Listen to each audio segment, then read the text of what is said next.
Yes, ma'am. Yes, ma'am.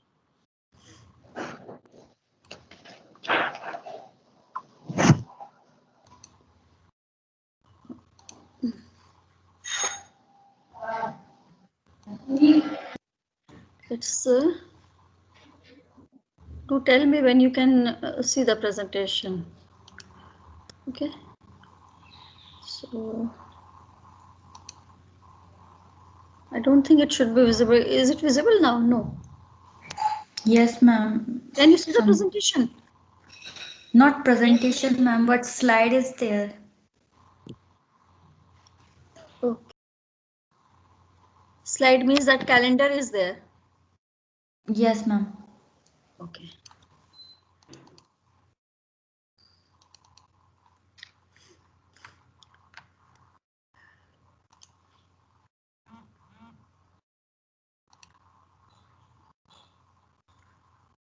Yeah. Now it should be visible to you.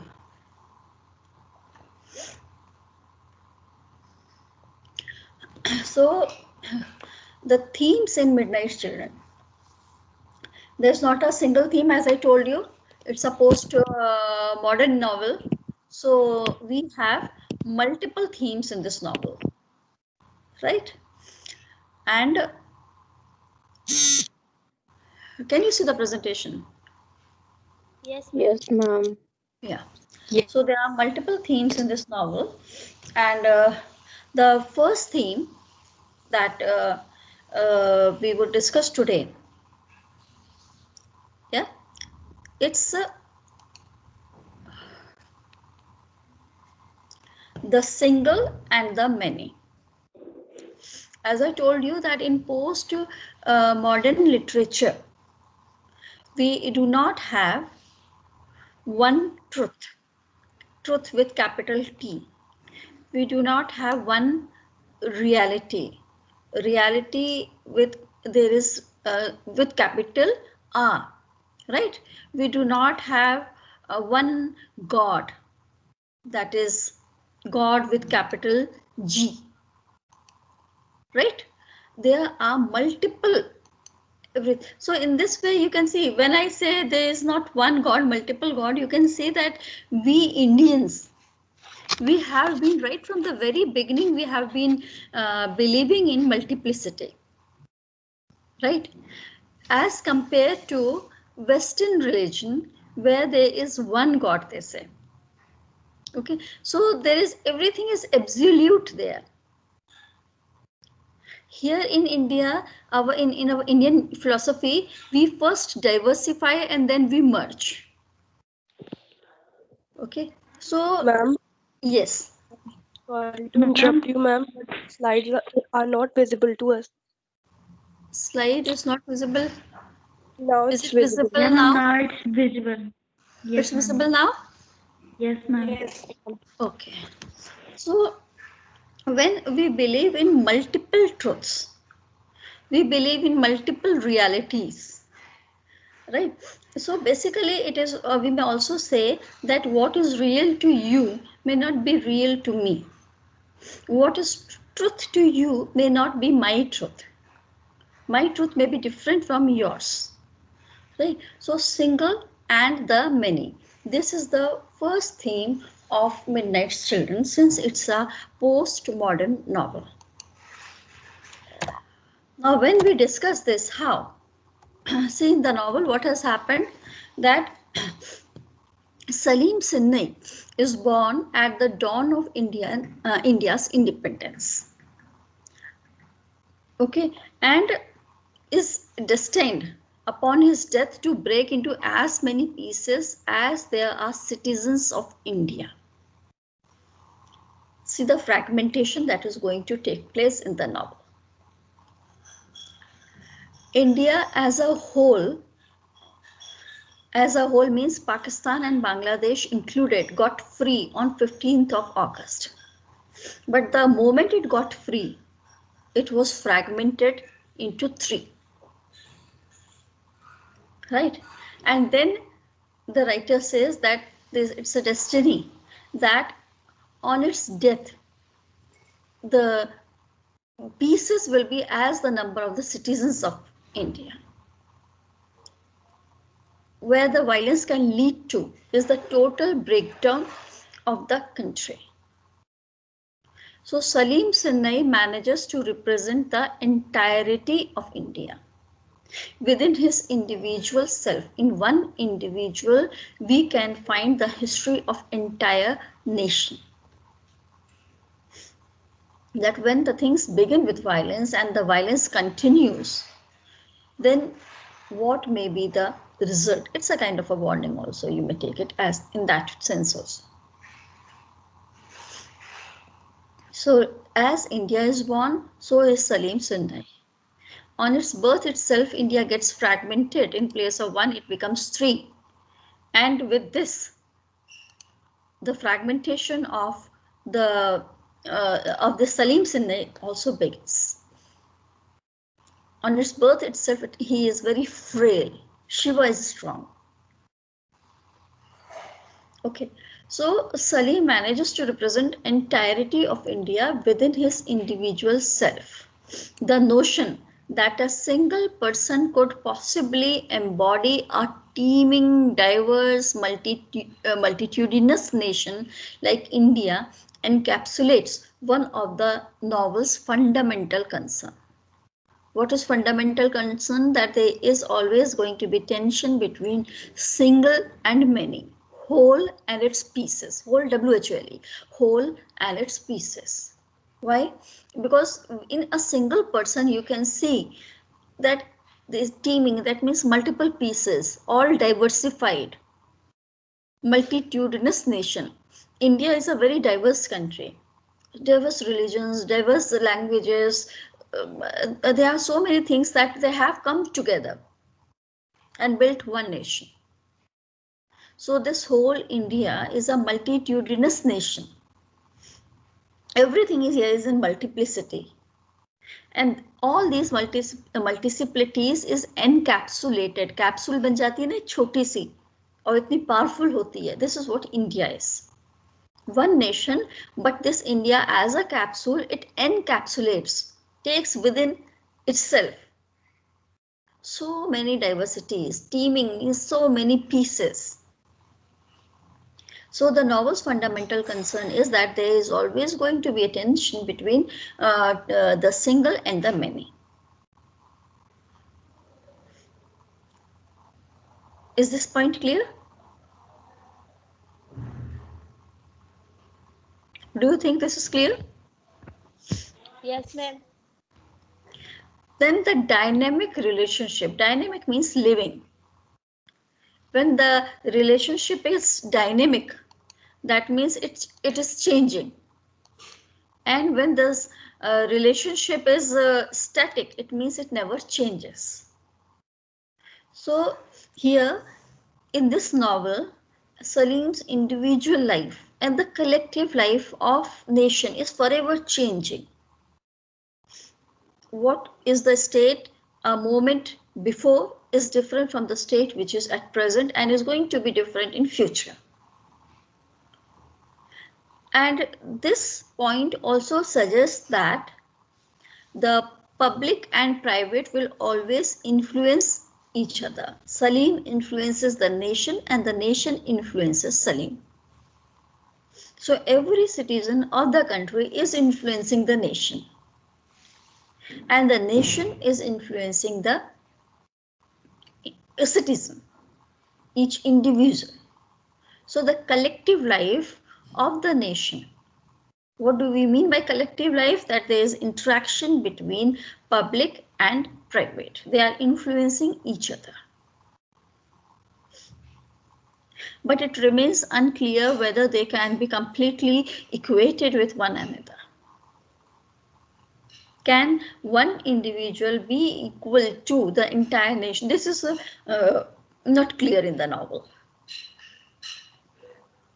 Okay, Salim is forever in the novel struggling to contain all of India within himself,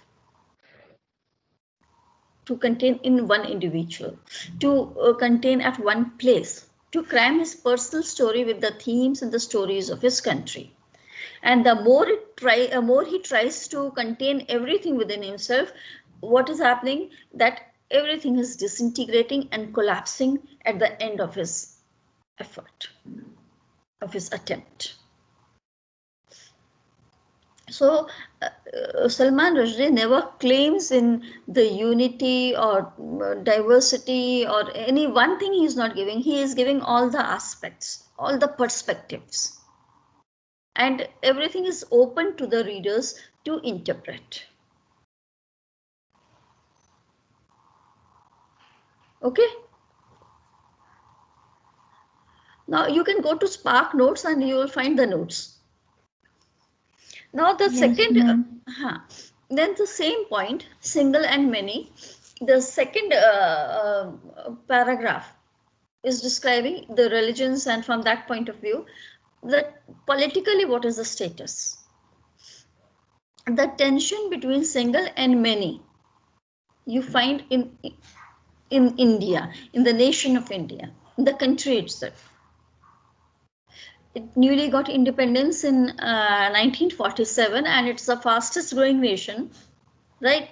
And it is incredibly diverse in every way. In geography, you see India is the only country in the world where you find land, mountains, sea, right? These together, and you find so many seasons.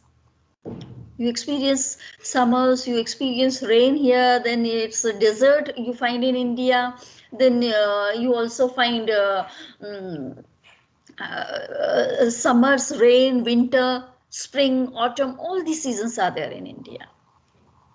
The temperature can go so high, and at the same time it can go in mountains, if you see, it can go even in -degrees.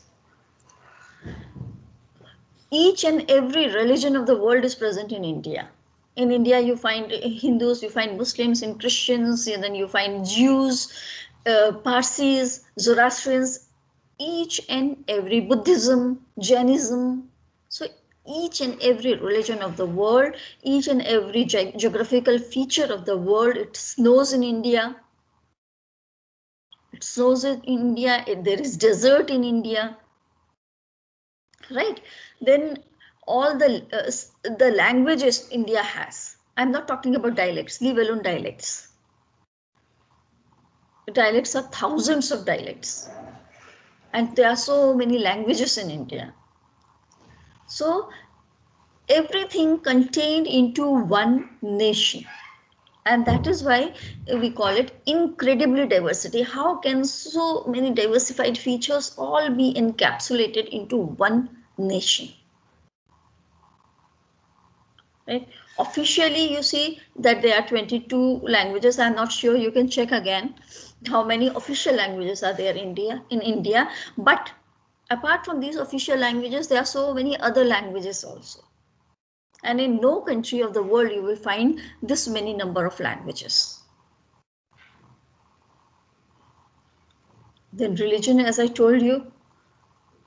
Then the culture of India is hybrid right from the beginning. We have been influenced by other cultures also.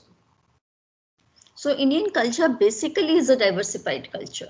It is basically a hybrid culture where each religion and each type of lifestyle is is merging into, is blending into other lifestyle or other cultures. So as the time has passed since the India came into existence, so many religions, so many cultures, they have been coming over in India, and it is being influenced by all these cultures. And this is not the development of single day. It took at least a millennia, thousands of years. So we call India's diversity as a sprawling diversity, and this sprawling diversity has been living in a peaceful fashion. But this peace is disturbed time and again. First Britishers as they came, before that there were so many invaders, then the Britishers came, and now often these religions fighting with each other.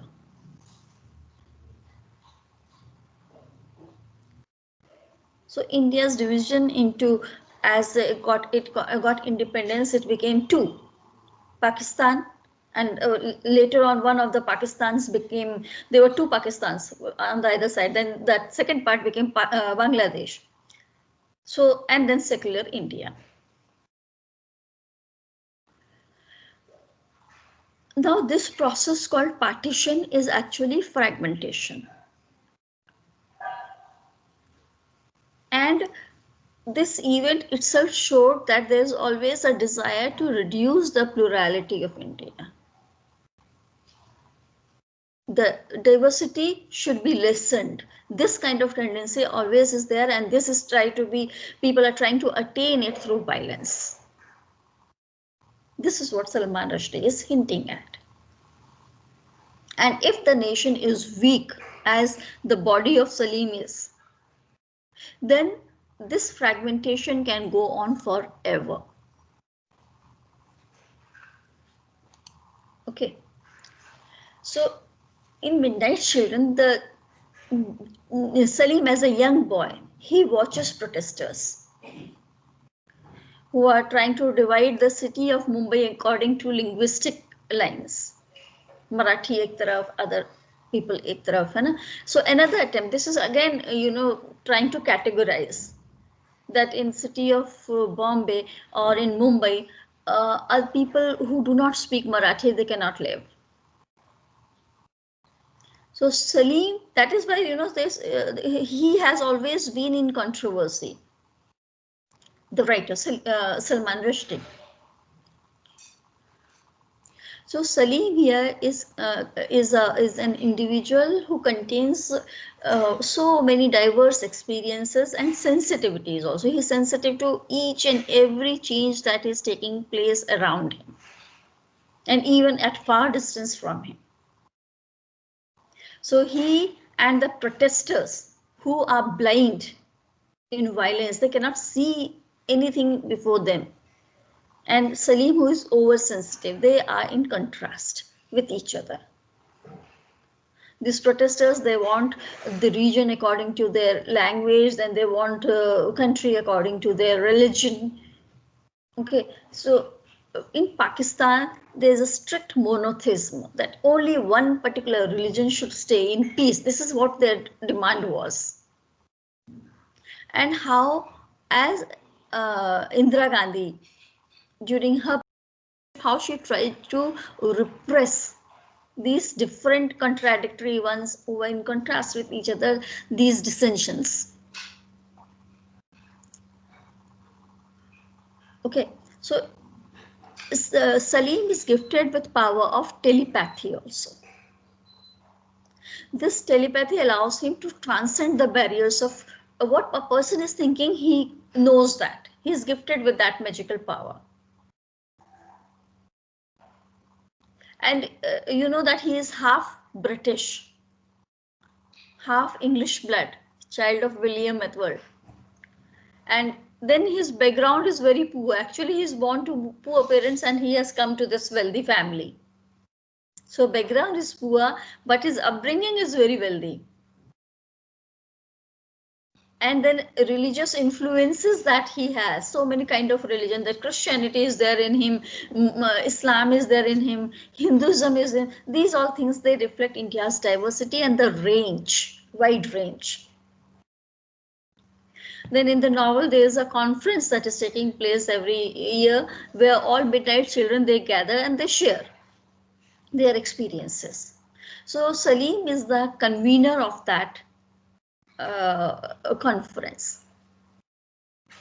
And this conference, even it begins in the beginning, it's a model for pluralism, where all plural, so many religions, they are all children of, whether they are male, whether they are female, they all gather together.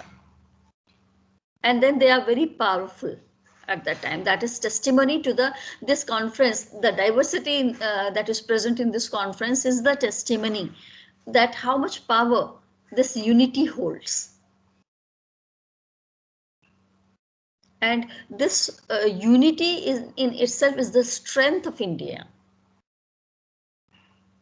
Definitive element, natural element. So in Midnight Children, the desire for singularity, purity, whether it's of religion or culture, this breeds intolerance and violence and repression.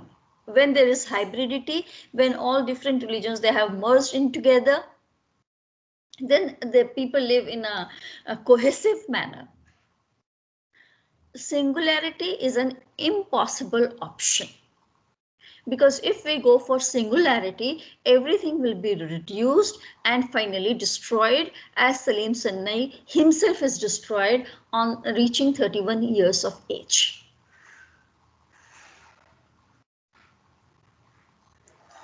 Was this clear to you? Yes, ma'am. Is it complicated? A bit complicated. Yes, ma'am. Little. Should I explain you some part of it again?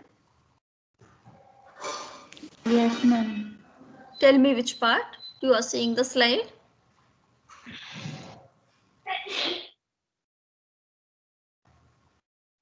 Ma'am, you just explained about the pluralism, na? Can you explain it once again? It's Okay, like, fine. I'll go for no, I'm it. getting confused in pluralism and singularism. Quite like, Singularity, just to give me a very, let me oversimplify it. Okay. hmm, If we say that the country should be just the country for Hindus, that is singularity. Or the whole country, there should be only one language in this country, only Hindi would be spoken. Or let's make Tamil the and no other language will be allowed. That is singularity. If we say only one God should be worshipped in the country, no other God will be allowed. That is singularity. That is purity, that no other mixing will be done. Right? But India from the very beginning has been a diversified country. Everything has been diversified here. So diversity of India is the strength. That is what Salman Rushdie is trying to convey through Midnight's Children. And when there is diversity, the things are multiplying and yet they remain encapsulated into one particular whole. That is multiplicity. ma'am, here it is written a model for pluralism and a testimony to the potential power inherent within coexisting diversity, In the which is a same slide, natural and just yeah, wait, let with me find it. I am unable to see that. ma'am, it is in the last four lines, Last ma'am. four There, lines. yeah, those lines that a model for pluralism and a testimony. Ma'am, Okay, this particular line, like I was a bit see, confused. okay. These midnight children, they together, when they are born, they have got magical powers, and with this magic, virtually they get united at one particular time and they organize their conference. Right? Salim Sennai, he is the convener of this conference every time. In the beginning, when they are just children, the fragmentation is not uh, there's no onset of this fragmentation.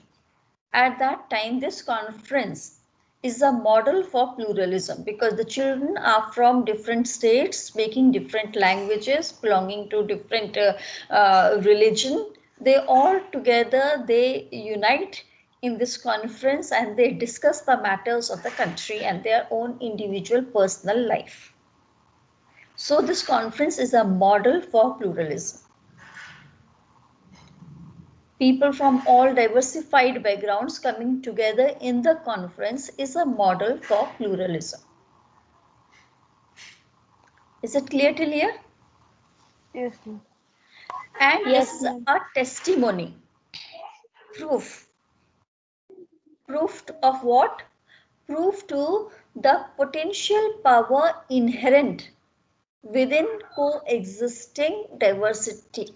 If there is diversity, these diversified people, they coexist, live together, then they gain some power, potential power. They remain powerful. They get power when the diversified beings, they exist together.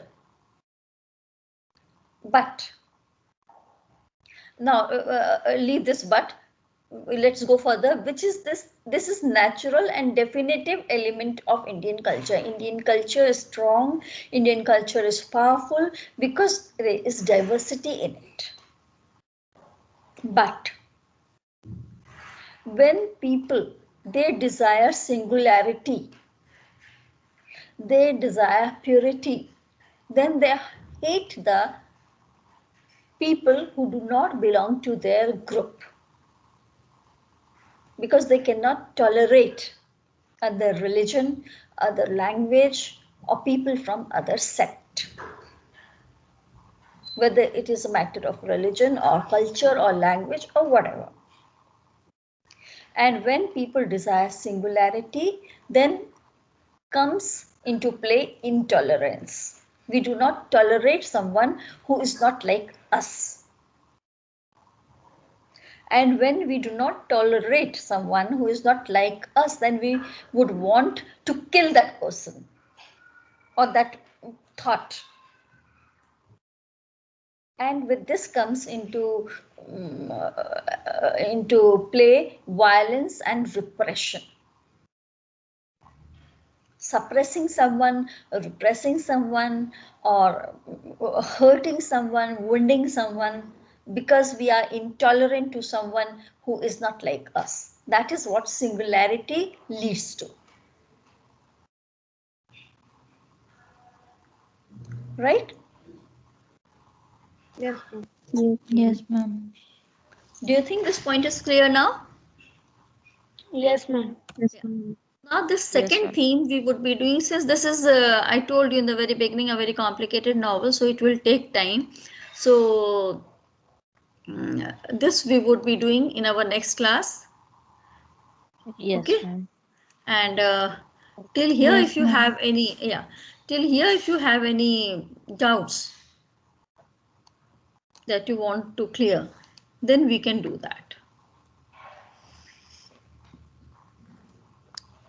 As we go further, I told you in the very beginning itself, as we go further, we go on discussing more and more.